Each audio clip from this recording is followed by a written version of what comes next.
Hi! So, I'm... Well, that started well. I'm going to be drawing a picture today, but I thought maybe I would do it a little bit differently. Beaming. Ah, I poked the thing.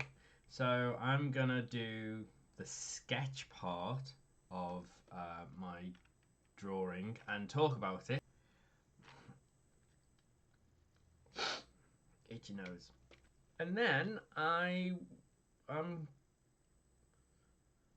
what am I going to do again? We'll just see. This is an experiment. Hey, just have fun. Just have fun, they said. Oh god, I'm out of coffee.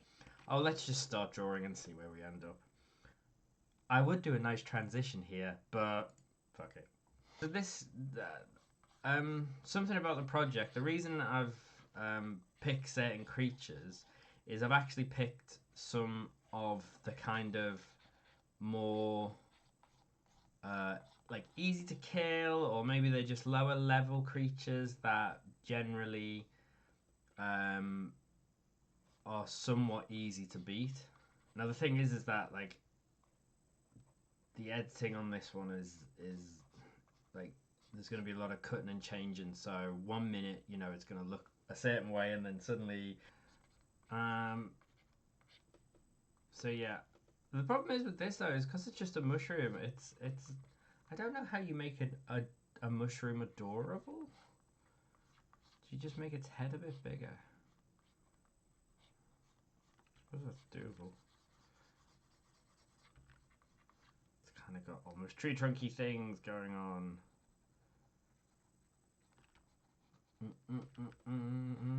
Yeah, monster with tentacles. That always ends well. There we go. Now he's starting to look more like he's screaming. That was very skeletal. I'll get you, He-Man. Oh god. Oh, that's not. Oh, never mind. Give it another little mushroomy friend. Everyone needs a friend. Little Bob Ross moment for you there. Who's a mushroom?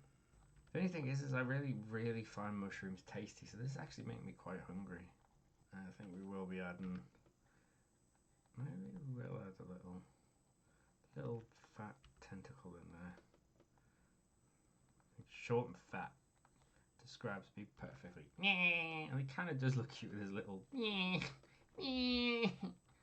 Life's so cruel. I hate everything, especially adventurers who come and turn me into a nice soup. Time check. Oh, good. Almost 20 minutes. Oh my god, I'm not doing very well tonight. And it'll be something like.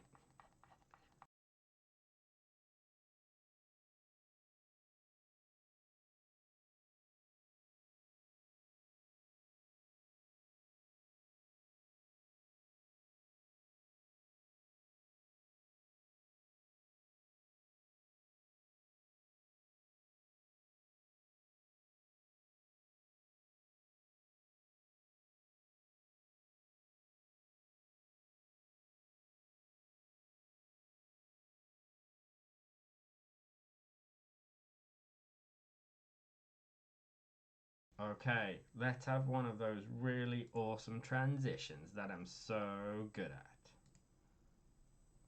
Boom. So, okay, so the next part of it is the line art. So, lesson for the day. Don't do anything while you are exhausted. Maybe except sleep. Do sleep when you're exhausted. The reason for this lesson is the line art that you are watching me produce at this very moment isn't the one I used. So even though I draw the whole thing and you watch me draw the whole thing, what actually happens is I then realised that the line looked a bit chunky and I completely forgot a step in the process. What is, I start the sketch very small and then resize it larger. And I completely forgot to resize this. So once I was done, realised my mistake, had to decide whether to go to bed and just rest on it, what I should realistically have done, or fix it because I was so annoyed with myself. I thought I'm going to have to. So I did. I stayed up and I completed another line art. What is the one that you will see me use to finish the drawing with? And the colouring and something you might notice is there's a little palette in the corner, and I've been using sort of two pastel palettes to colour all of the little D&D monsters I've been making so far. But with this one, because there was two creatures, usually I was using maybe three, maybe four colours, but I had to add a few more colours into this one, so it was keeping track of the palette. I thought, no, I'm going to need a little one offside. So yeah, I created a little separate palette for this, and obviously you can see me filling all the bits in, but there is only those sort of six colours. And then the tone level, what for me, I found the easiest way to work is rather than try and add tone and then highlight it, is that I actually create an entire dark level and then use the eraser tool to delete off where the highlights, or I feel I want highlights. So yeah, hence why it suddenly dropped down to a very dark level. But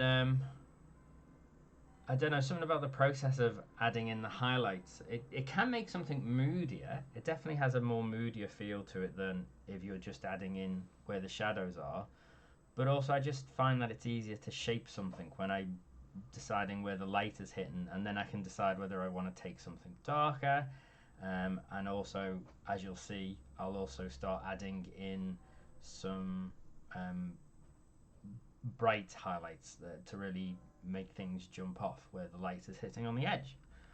Um, you can also see me using the selection tool to pick little parts. Now, if you just tried to do that with the line art itself would probably not work. Anyone who's ever used Photoshop knows there's like a fluffy line and it wouldn't fill. I do have a process for um, making it easier to fill color a line art. And if you'd like to know more about it, just drop a message and let me know, and I can add a little tutorial at some point. But only if you're interested. If not, doesn't matter. It's just a process I use, and there's no right or wrong way. Everyone has their own processes. So yeah, here we go. Highlight. The way I generally do my highlight is just an effect. This is a screen effect, it's called, and you can just use the color that is there, and it gives you an instant highlight. So yeah, that is how I do what I do. Okay. Pudding. Without further ado.